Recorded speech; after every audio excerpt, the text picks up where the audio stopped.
So మీ first cinema ఏమైంది ఈవేళ మంచి యూత్ఫుల్ సినిమా అప్పట్లో కమర్షియల్గా కూడా పెద్ద సక్సెస్ అది చాలా పెద్ద సక్సెస్ బట్ ఆ సినిమాకి క్రిటిసైజ్ చేసేవాళ్ళు కూడా అప్పట్లో క్రిటిసైజ్ చేశారు బాగా యూత్ఫుల్ కంటెంట్ చేశారు అది ఇది అని చెప్పి చేశారు బట్ నాకు ఒకటి విచిత్రం ఏంటంటే అలాంటి సినిమా చేసి ఆ తర్వాత ఆరెంజ్ లాంటి సినిమాతో ఒక స్లంప్లో ఉన్న రామ్ చరణ్ గారు చాలా పెద్ద డిజాస్టర్ అప్పట్లో సినిమా ఆయన అలాంటి సినిమా తర్వాత చిరంజీవి గారిని కన్విన్స్ చేసి మీరు రచ్చా చేశారు అసలు ఎలా పాసిబుల్ అయింది అది ఇందాక చెప్పినట్టు కథే అండి మనం ఏమన్నా మాయ చేయగలం చెప్పండి కథే చెప్పగలం స్టోరీ చెప్పాను ఇన్స్టెంట్గా వాళ్ళకి నచ్చింది టేక్ ఆఫ్ అయింది అంతే ఓకే తర్వాత ఎందుకు ఎవరితోనే కుదరలో చరణ్తో కానీ లేకపోతే చిరంజీవి గారితో నేను చిరంజీవి గారిని కలిశాను ఒక కథ గురించి అది జరుగుతుంది అది మేబీ ఎప్పుడు జరుగుద్దో చిరంజీవి గారి చేతిలో ఉంది కానీ రచ్చ తర్వాత నేను మళ్ళీ చరణ్ గారికి అది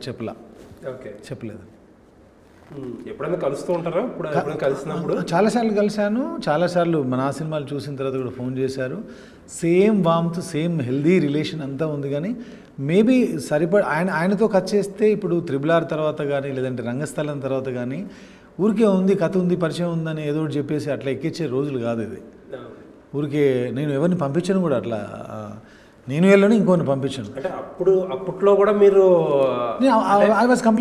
కదా కంపల్సరీ కమర్షియల్ సినిమాలు చేస్తారు మీరు అప్పట్లో చేసేవారు అవును ఆయన ఒక ఫేజ్ అంతా ఏ సినిమాలు నడిచినాయి అప్పుడు నేను Bengal tiger back to back ఆ సినిమాల్లో ఉన్నాను కదా ఓకే సో కథే ఏదన్నా కరెక్ట్గా చరణ్ని నేను అద్భుతంగా ఇంతకుముందు సినిమాల్లో చూపించినంతగా ప్రజెంట్ చేయగలనంటే మేబీ ఇమ్మీడియట్గా కూడా నేను వెళ్ళగలవచ్చు ఓకే అంత కాన్ఫిడెంట్గా ఉన్నాను సో ఏంటంటే ప్రాబ్లం అంతా నా దగ్గరేనండి ట్రస్ట్ మీ ఓకే నేను అంత దూసుకెళ్ళిపోయే టైప్ కాదు చూద్దాం ఈ కథ బాగుంటే ఆయన షూట్ అవుద్దా అప్పుడు వెళ్దాంలే ఆ టైపు ఓకే కొంచెం కూల్గా కామ్గా అదే ఏంటంటే తమన్నా గారి మీద స్పెషల్ ఇంట్రెస్ట్ ఇన్ని సినిమాలు వరుసగా స్పెషల్ ఇంట్రెస్ట్ ఒక పర్సన్ మీద మనకి ఎప్పుడు వస్తుందండి ఏ పర్సన్ మీద అయినా ఇప్పుడు మీరు ఆఫీస్లో వర్క్ చేస్తుంటారు మీ దగ్గర 10 మంది ఉండొచ్చు మీ టీంలో ఒక పర్సన్ మీద స్పెషల్ ఇంట్రెస్ట్ ఎప్పుడు వస్తుంది తన వర్క్ నచ్చితే వస్తుంది నేను తనతో కాస్ట్యూమ్ కోసం గంటసేపు కన్విన్స్ చేయక్కర్లేదు తను వేసుకునే బట్టలు ఎలా ఉండాలనే దానికోసం గంటసేపు చెప్పక్కర్లేదు సీన్ గంటసేపు చెప్పక్కర్లేదు రచ్చ లాంటి బిగినింగ్ స్టేజ్లో ఇద్దరం కలిసాం కాబట్టి అప్పటి నుంచి ఒక కంఫర్ట్ జోన్ ఉంది ఆ కంఫర్ట్ జోన్ వల్ల ఇప్పుడు ఈ సినిమా ఇప్పుడు నాగసాధువా శివశక్తియా ఏంటి ఎక్కడున్నారు ఇప్పుడు నేను వేరే హీరోయిన్కి అప్రోచ్ అయ్యాను అనుకోండి కొన్ని సమాధానాలు చెప్పాల్సి వస్తుంది మనం ఏం చూస్తాం ఏ పనైనా ఈజీ కావాలనుకుంటాం తనకు చెప్పాను నేను ఫోన్లో మాట్లాడింది నేను యాక్చువల్లీ ఫోన్లో మాట్లాడినప్పుడు ఏంటి ఎలాంటి సెటప్ ఎలాంటి వాళ్ళు ఇలాంటిది మీకు నమ్మకం ఉందా ఉంది ఓకే ఇంత కంఫర్ట్ ఉన్నప్పుడు ఒక పర్సన్ మనల్ని ఇంత నమ్ముతున్నప్పుడు ఆ ఇంట్రెస్ట్ అనేది ఇంకో పక్కకి ఎలా వెళ్తుంది చెప్పండి అంతే అంటే జనరల్గా ఇప్పుడు హీరోల విషయంలో మీరు చెప్పేదంతా పర్ఫెక్ట్గా సెట్ అవుతుంది హీరోయిన్స్ విషయంలో మనం ఎంత ఫేక్గా మాట్లాడుకున్నా సరే మన ఇండస్ట్రీలో అందరూ ఏం చూస్తారంటే మార్కెటబిలిటీ ఈ చాలా లెక్కలు అనేది మనం ఎప్పుడు వేసుకుంటాం ట్రూ బట్ మీరు తమన్నా గారితో చేసిన సినిమాలన్నీ ఒక టైంలో ఆవిడ స్టార్టింగ్లో ఉన్నారు ఒక టైంలో సినిమాలన్నీ పెద్ద హిట్లు అండి బాగా అంటే ఆవిడ బాగా రేజింగ్లో ఉన్నప్పుడు సినిమాలు తీశారు ఆవిడ స్లంప్లో ఉన్నప్పుడు సినిమాలు తీశారు ఏ క్యాలిక్యులేషన్స్ లేకుండా తీశారు అవును అదే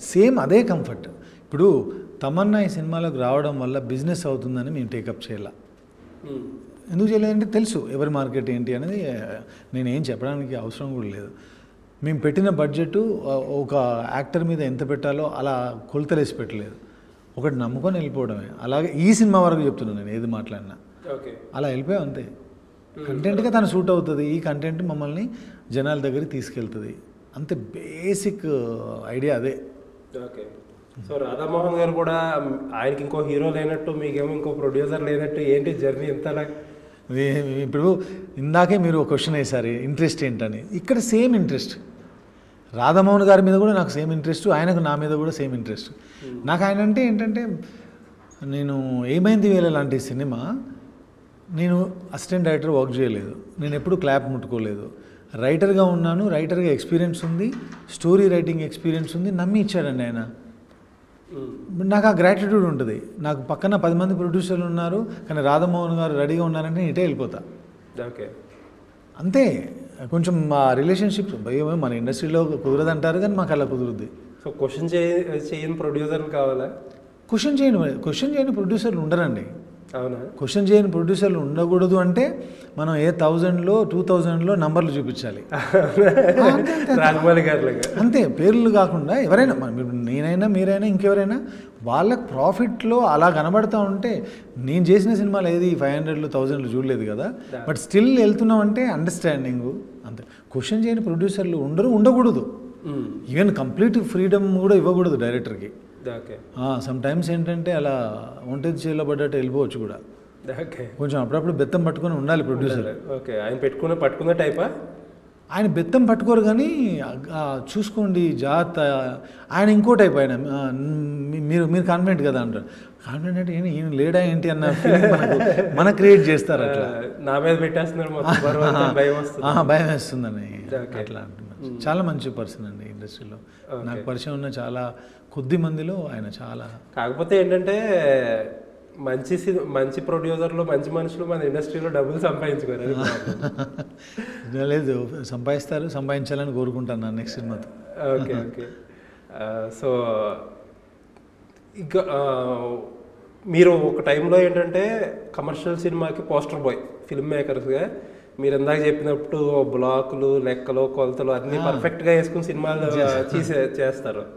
ఇప్పుడు ఈవేళ రేపు ఏమంటున్నామంటే ఈ ఓల్డ్ సినిమా అని, ఓటీటీ అని ఎక్కువ అయిపోయింది.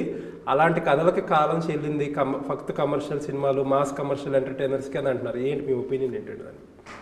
మాస్ కమర్షియల్ ఎంటర్టైనర్స్కి కాలం చెల్లలేదండి.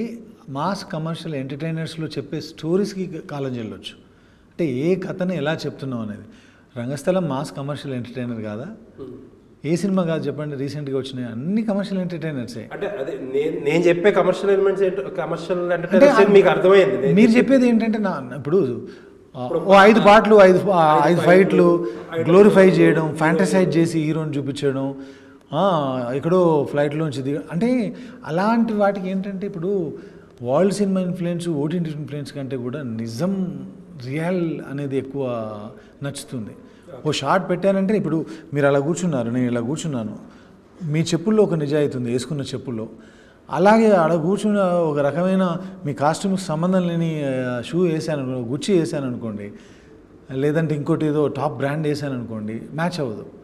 సో ఇప్పుడు మిమ్మల్ని చూస్తే జెన్యూన్గా ఉన్నారు, కథలు కూడా అలా జెన్యూన్గా ఉంటే నచ్చుతుందేమో అని అనిపిస్తుంది. ఏ స్టోరీ తీసుకున్నా అది యూనిక్గా, జెన్యూన్గా చెప్తే అది any kind of urban story అయి ఉండొచ్చు, రూరల్ అయి ఉండొచ్చు, ఏ స్టోరీ అయినా సరే నిజాయితీ చెప్తే బాగుంటుందేమో అనిపిస్తుంది.